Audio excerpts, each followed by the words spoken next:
These guys are ridiculous. These guys are ridiculous. Now, how about them damn Celtics? And we are back with another episode of How About Them Celtics. Sam and I are here recording on Sunday, November 19th, after the Celtics win over the Memphis Grizzlies. Words I did not think I would be saying because I don't know how the Celtics won this basketball game. They shouldn't have won this basketball game. They weren't very good. And when I say weren't very good, they were bad. They did not play well. And yet you look at the box score and you think, oh, yeah, it makes sense that they won, right? Celtics shot 45%, 38 from three. Grizzlies shot, 39%, 38 from three. And yet the Celtics won 102 to 100. Excuse me, 100. I was holding that in there. The differences, and I mean, we'll just discuss thoughts quickly. Differences being Memphis, 14 offensive rebounds. And the Celtics had 17 turnovers. So those was away a game. And also, I'm guaranteeing you this. It might come out where we're playing this. Shot margin, 95 shots for the Grizzlies, 77 for the Celtics. That'll do it. 31 threes for the Celtics. I guarantee you, Joe Mazzulla comes out after the game. We didn't shoot enough threes. We didn't get into offense. And while I don't agree with the premise of just take threes to hit a number, I do think that the Celtics offense just wasn't doing what it usually does tonight. Like it just felt like very clunky, very disorganized. Anytime they tried to get into something, credit the Grizzlies, I guess they were playing scrappy, but both ends for the Celtics felt like they waltzed into this game expecting a win, so they didn't game plan anything, which is how we've seen them in years past, and it was reminiscent of that. So it's funny. Friday against Toronto, you said you felt like they were going to win. I felt like they weren't going to win. You said you felt like they were going to lose. I felt like they were going to win this. I learned my lesson after Friday. I was like, you know what? Memphis bad, Celtics good. They should close this. And I was almost wrong. They did everything they could to lose this game. They really, really wanted to lose. The Tatum shot that was a miss was fine. The Holiday attempt at the rim, I see what he was doing. Like the lane looked open, but it quickly closed, and you had the defensive player of the year waiting for you. So questionable, especially since it didn't go in. Last defensive possession was a scramble, and they're lucky one of those threes didn't drop. I would have put my life on Memphis making him pay there, even though I think the Celtics still might have won that game on a game winner. But back to the threes. The two things that you mentioned before we even talked about the shots are the important things, turnovers and offensive rebounds. I think that is the big, hey, correct this and worry less about the threes, because I didn't admittedly watch this game with a microscope today. I was on the phone a little bit, but I didn't notice a ton of, wow, they shouldn't have taken that shot moments. You know what I mean? I don't know if you did. You can let me know, but it didn't seem like there were a lot of glaring, terrible shots. But they might not have got the chance turnovers. That's what I was saying. I don't think that a lot of the threes that they would have taken otherwise that they didn't came because they took other shots instead. I thought it came because whilst getting into the flow of their offense, they turned the ball over, or they committed, I think they had 8 offensive fouls in this game, which is like fucking insane.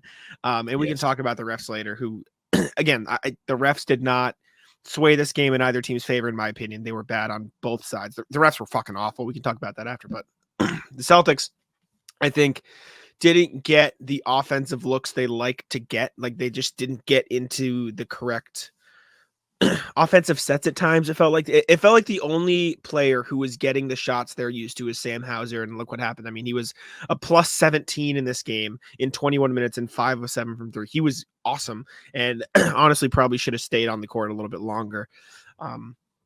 In this game, Jason Tatum taking 13 shots just probably shouldn't happen. Like, he should probably get a few more shots. Like, it didn't feel like he got a fair shake. I mean, yeah, he also went from 11 threes to 1 3. And as much as I know, as much as you probably enjoy that, like, he just needs to take more shots in general. I'm not saying chuck shots, but I'm saying, like, the Celtics offense should probably work to get their best player a few more good looks in this game. And the box score. Hold on. To their credit, the Celtics corrected themselves at the end of the game there. As much as it was an ugly game, and we'll continue to talk about it, the fact that they settled down, got into a good offense. And that play where Porzingis got the dunk, Tatum got to the post. The Grizzlies sent help. Tatum made the read. Like that is what the Celtics end game offense should look like, and credit them for finding it and pulling in another win that they probably wouldn't have won in years past. But yeah, the shot profile just was very weird to me. And as much as the turnovers and the offensive rebounds for the Grizzlies, I think were the bigger issue, especially, and we can talk about defense too. I think the biggest problem on offense was them sort of just winging it to a degree. Like they were just like, yeah, we're just gonna fucking play and we'll get mad at the refs a little bit. They'll call some offensive fouls. It's whatever. And then they just didn't end up with the shots they like. And then defensively, like as much as you can say, oh, Santi Aldama, how did he perform like this? He's not that good. He was fucking open for like every shot he took. Like they just said, yeah, we're not gonna guard this guy. Like most NBA players could make that many shots when just given the chance to be open on every one. So they didn't guard him. Desmond Bane got far too many open looks. They had 30 for Bane, 28, 12, and 6 for Aldama. Like, Aldama took 16 threes because they were all open. Like, the Celtics just didn't guard the guy. And so what do you expect? And then past that, exactly, past that, all of their offensive rebounds felt like Celtics ball watching from the corner. Like, Derek White had one, Jaylen Brown had some, Tatum, everyone had them. And they just ran in and dunked the ball from the 3-point line. So just bad communication and bad game planning from the Celtics. And when I say game planning, I'm not saying like it's Missoula's fault. I'm saying like they just were like they were just fucking lollygagging their way through the game expecting to win. And it didn't work out clearly. So I want to go back to the first thing you talked about, which was the late game stuff. Smiling ear to ear watching them post up. Special. I feel validated. I felt like Thanos at the end of Infinity War when he sits down all satisfied after snapping away half the universe. Good execution. It worked out. They were forced to double Tatum or even triple him.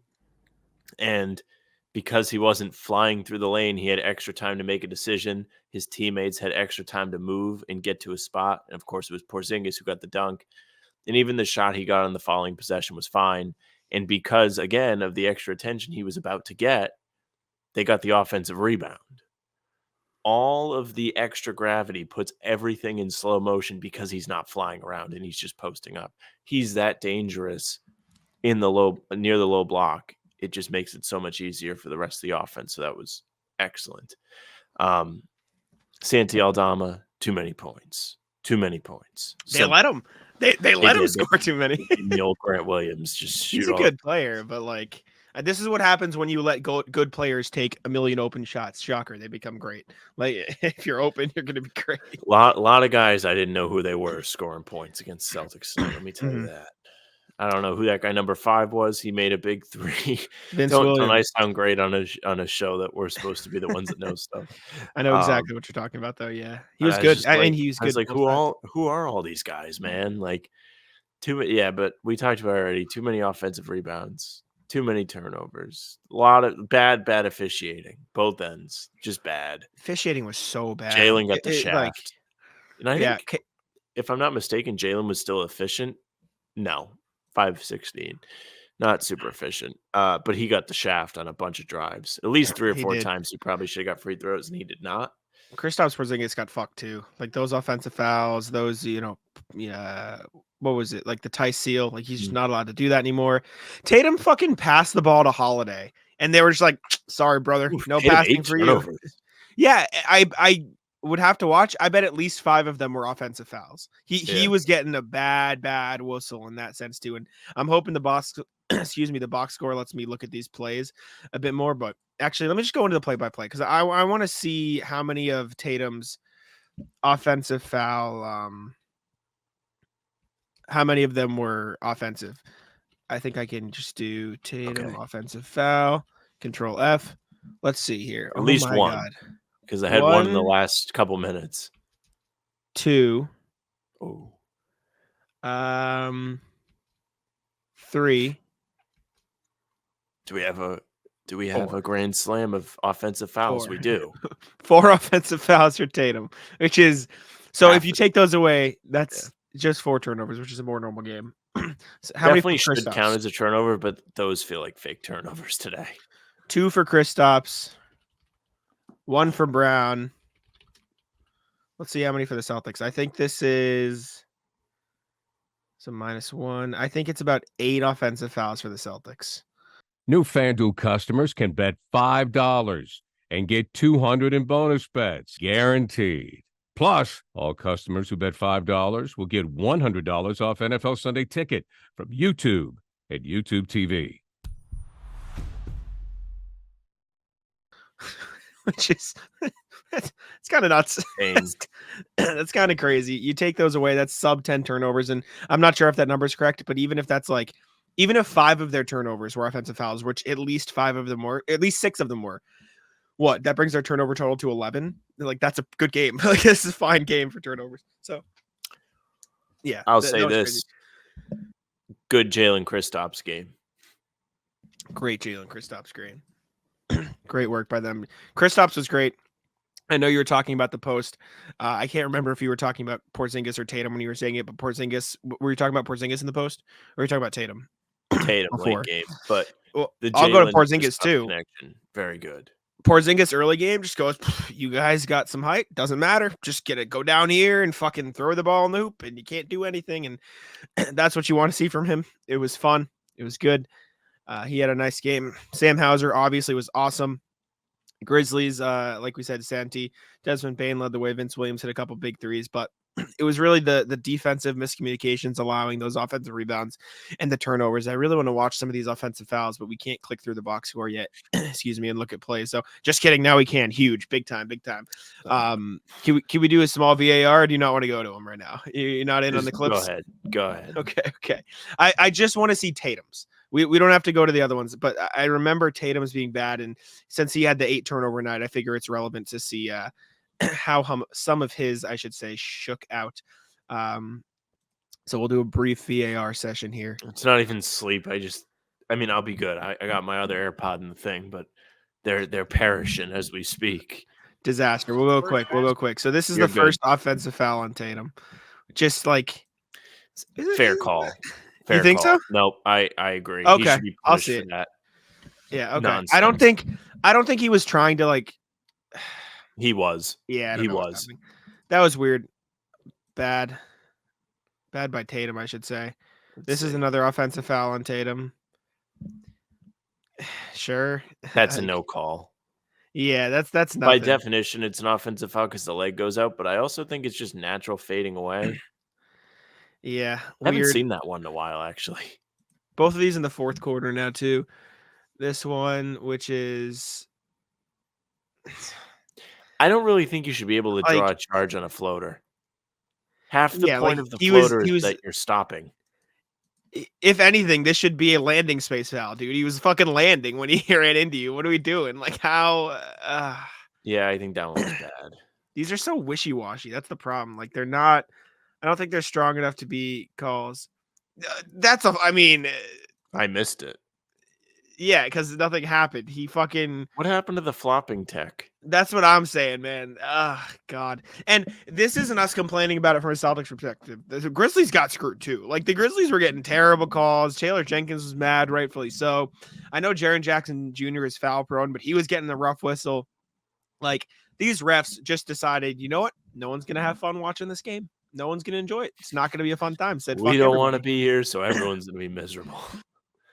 Brutal. But big Kristaps game. We didn't even talk about his defense. 6 blocks is like fucking sick. 6 blocks is nice as hell. We can talk about it. We don't have to do VAR, but I'm going to put them on the screen while we do talk about his blocks. Like that's fine. That block at the end, like game sealing block. Exactly. Yes, Jrue Holiday shouldn't have taken the shot. Who, Zaire Williams? Yeah. Taylor Jenkins was trying to call a timeout too. He was mad. So, I'd be mad as hell if Joe was trying to call a timeout and the refs didn't give it to him. But Kristaps, great defensive presence inside, making these guys look like, babies.